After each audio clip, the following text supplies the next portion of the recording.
Alors le chapitre sur les DL est fondamental parce que il donne les outils techniques permettant de faire face à toutes sortes de situations. Alors bien sûr, dans certaines épreuves, on va vous demander de calculer un développement limité à l'ordre n en A. Bon bah bien sûr, il faut faire un DL. Mais si vous avez besoin de calculer une limite, l'arme absolue consiste à faire un calcul de DL pour en déduire tout à la fin à la limite. Hein. On a cette équivalence-là qui nous donne une stratégie avec les DL qui nous permet de calculer des limites. Parfois, on vous demande de trouver un équivalent de fonction ou de suite.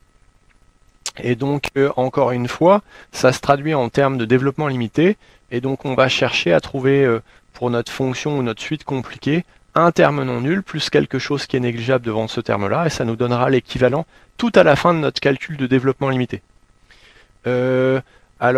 Pour trouver la nature d'une série, on a le théorème de comparaison avec les équivalents, et donc du coup il nous faut un équivalent, et souvent on passe par un DL pour le trouver. Pour trouver la nature d'une intégrale généralisée, souvent on a besoin d'un équivalent, et donc on passe par un développement limité.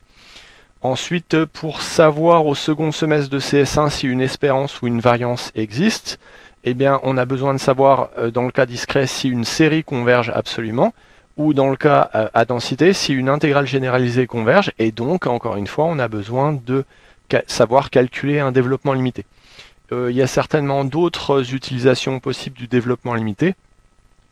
Par exemple, au voisinage d'un point, trouver une inégalité, mais par contre, trouver le signe d'une expression, mais par contre, on n'arrivera jamais à faire une inégalité sur un intervalle à l'aide d'un DL, puisqu'un développement limité ne donne un renseignement utile qu'au voisinage d'un point très précis, c'est local. En bref, les DL sont extrêmement utiles. Ça fait partie des chapitres majeurs en classe prépa qui bizarrement sont sous-estimés. Souvent, ils sont faits en fin de première année, au mois de juin, quand tout le monde est quasiment déjà en vacances dans sa tête. Et donc, la plupart des étudiants s'aguinent ce chapitre, deviennent mauvais en DL, ce qui les plombe pour les chapitres série intégrale impropre, variable à densité, variable discrète, et ainsi de suite. Ça fait des dégâts majeurs. Donc les développements limités, c'est un outil critique au même sens que les dérivées et les primitives et les sommes. Et donc il faut absolument bien maîtriser ce chapitre-là. Alors dans le cours de mathématiques, il y a trois notions qui permettent d'appréhender le comportement asymptotique des fonctions et des suites. Il s'agit du chapitre sur les limites, le chapitre sur les équivalents et le chapitre sur les développements limités. Ces outils ont des forces et des faiblesses. Alors, ce qu'il faut comprendre, c'est que les limites, c'est moins puissant que les équivalents qui sont moins puissants que les DL. Mais d'un autre côté, les limites sont plus simples que les équivalents qui sont eux-mêmes plus simples que les DL. Par contre, on ne peut pas... il faut choisir le bon outil. Hein, si vous calculez un DL, vous pouvez en déduire un équivalent, et si vous avez un équivalent, vous pouvez en déduire une limite. Mais ces outils ne sont pas utilisables dans les mêmes situations. Donc ce tableau le récapitule bien. Par exemple, vous pouvez faire des limites avec des multiples, des sommes, des produits, des quotients, des puissances et des composés. En bref, avec quasiment tout. Sauf que le concept de limite est quand même assez limité, et notamment ça arrive de tomber sur des formes indéterminées, un 0 divisé par 0, un infini moins l'infini, un 1 puissance l'infini. Et donc dans ce cas-là, quand vous avez une forme indéterminée, il faut aller chercher un outil plus puissant, plus précis. Alors ça peut être les équivalents, mais surtout ça marche toujours avec les DL. Notez que les équivalents, on peut les utiliser pour tout, sauf pour les sommes et les composés, c'est interdit. Et si vous le faites, votre copie sera certainement barrée et vous perdrez plein de points parce que il est bien connu que l'équivalent d'une somme, on ne sait pas ce que ça donne, il faut étudier ça plus en détail, il n'y a pas de propriété du cours qui donne l'équivalent d'une somme, il n'y a pas de propriété du cours non plus qui donne l'équivalent de composé, sauf dans des cas extrêmement particuliers et précisés par le cours. Donc en général, si vous voulez faire des sommes et des composés et que vous voulez faire ça avec des équivalents, soit vous faites fausse route, soit il faut s'y prendre autrement. Le bon plan, c'est de passer par les DL. Alors à l'opposé, les DL sont comme les limites utilisables dans toutes les situations, multiples, somme, produit, quotient, puissance, composé. C'est super cool, c'est super puissant, ça a une précision qui est variable, c'est aussi précis que vous le voulez en fait. Et donc c'est un peu l'arme absolue en classe prépa pour tout ce qui est comportement asymptotique. Par contre, c'est un petit peu plus lourd à mettre en place qu'un équivalent ou une limite. Bah ouais, il y a un peu plus de calcul et il faut un peu plus de connaissances.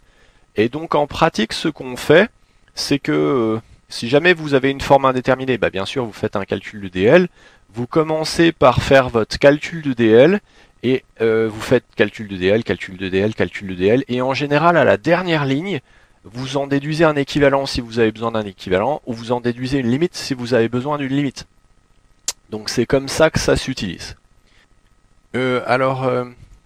Le but des mathématiques, c'est d'atteindre son objectif de manière la plus efficace possible et la plus simple possible, en dépensant le moins de temps et d'énergie. Et c'est encore plus vrai dans l'optique concours. Alors ça veut dire que parmi ces trois outils, les DL sont les plus puissants et les limites sont les plus simples. Mais ça veut donc dire que pour atteindre un objectif, on va utiliser l'outil le plus rapide et le plus léger qui permet d'atteindre cet objectif. Ça veut dire que si on nous demande une limite et qu'elle est facile, on va peut-être passer par le chapitre limite. Si on nous demande une limite et qu'il y a des formes indéterminées, là on va être obligé, contraint et forcé, de faire un DL ou un équivalent et ensuite à la fin de trouver une limite. Mais donc ça veut dire que on n'utilise jamais l'outil bourrin et compliqué à mettre en œuvre pour atteindre un objectif simple. On essaye toujours d'optimiser en prenant l'outil le plus léger, le plus rapide, le plus agréable et élégant pour atteindre nos objectifs. Donc les étudiants aiment bien souvent avoir une solution unique et générale qui fait tout. Le problème quand on a une solution unique et générale, c'est qu'il faut qu'elle soit aussi capable de faire face aux cas compliqués. Et donc ça veut dire que la solution unique et générale est souvent compliquée et difficile à mettre en œuvre dans tous les cas. Il vaut mieux optimiser son choix d'outils. Par exemple, si vous devez planter un clou, vous utilisez un marteau, pas une presse hydraulique. Par contre, si vous devez planter, j'imagine, un puits en béton dans un sol qui a besoin d'être stabilisé, bah là, vous n'utilisez pas un marteau, vous utilisez le truc un peu plus puissant. Et donc, il faut s'adapter à la situation en prenant l'outil efficace et le plus simple et le plus maniable qui permet d'arriver à vos fins. Et donc, ce tableau va vous aider à trouver quel est l'outil idéal pour votre objectif. Donc voilà pour ce récapitulatif qui indique bien comment on utilise ces outils qui sont au programme en classe prépa. Alors un développement limité, déjà on le fait en un point, par exemple en x égale a ou en a, et à un certain ordre, qui est un nombre entier. Et alors qu'est-ce que c'est? En gros, on a une expression, une fonction de x qui peut être compliquée. Et donc là, on a un objet exact, mais très très compliqué au comportement qu'on a du mal à comprendre au voisinage de A. Et donc on va écrire que cet objet compliqué est égal, c'est une vraie égalité, à quelque chose qui a cette forme-là. Alors les coefficients c et ainsi de suite, ce sont des constantes, comme 1, 3, racine de 2, pi, ce sont des nombres constants. Et alors, ils sont multipliés par des x moins a au carré, x moins a au cube. En fait, ces morceaux-là sont des bouts de fonctions polynômes.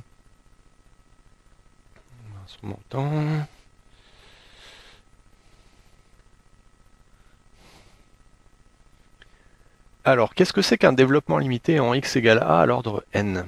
Eh bien, c'est une approximation dont on connaît la précision entre une expression exacte qui peut être très compliquée, et de l'autre côté, on a en fait un morceau de polynôme. En fait, les nombres C0, C1, C2, C3, Cn sont des constantes, comme 1, 3, pi, et moins 7, et ainsi de suite. Et x moins a au carré, x moins a puissance n, là en fait on a x moins a puissance 0, ce sont des monômes qui ont été translatés pour que ils soient intéressants au voisinage de A. Vous voyez que si je remplace x par a, il s'annule. Ok, donc on a cette partie-là qui est compliquée. On a ici une partie assez sympa, puisqu'un polynôme, on peut faire toutes sortes de choses avec. Et ici, on a un espèce de terme mystérieux qui est en fait la précision de cette approximation. puisque notre objectif, ça va être de remplacer cette chose compliquée, qui est vraiment égale à cette chose simple, plus quelque chose qui se cache derrière cette notation-là. Alors, c'est très mystérieux ce qui se cache derrière cette chose-là. Bon, en gros, ce qui se cache derrière, c'est tout simplement f moins ça. Mais ce qui est intéressant dans cette notation, c'est qu'elle dit la taille que ça a quand x tend vers a. Et donc ce bout-là est extrêmement important, c'est ce qui fait que l'égalité est vraie, et c'est ce qui donne la précision de cette relation-là. Alors on peut remarquer que traditionnellement les coefficients sont notés dans cet ordre-là, c'est-à-dire du plus grand au plus petit. Alors ouais, la puissance augmente, et pourtant il diminue en taille. Bah ouais, parce que x va tendre vers a. C'est le seul endroit où cette relation va être intéressante. Vous voyez le petit a qui est précisé ici, il est en train de dire on a cette égalité-là avec cette précision-là quand x tend vers a. Donc un DL, c'est toujours un renseignement local. Ça ne s'utilise que quand x tend vers a. Ensuite, l'ordre, c'est tout simplement la puissance à laquelle on s'arrête dans le petit o. Voilà. Et donc, il n'y aura que des puissances inférieures ou égales à n dans les termes qui sont à gauche du petit o. Donc bon, bah tout ça c'est de la théorie, mais qu'est-ce que ça donne en pratique? Eh bien, si on prend la fonction exponentielle, bah c'est quand même une fonction compliquée l'exponentielle, hein. Ça a des propriétés Zarbi, c'est pas une fonction des plus simples, c'est pas comme x2, x3 quoi. Eh bien, si on la regarde en 0, la théorie nous dit qu'elle a ce développement limité là. Alors j'ai utilisé des couleurs différentes pour expliquer que ça, on a fait un développement limité en 0, et donc on a un renseignement qui va nous dire que l'exponentielle, quand x est proche de 0, se comporte à peu près comme la fonction 1.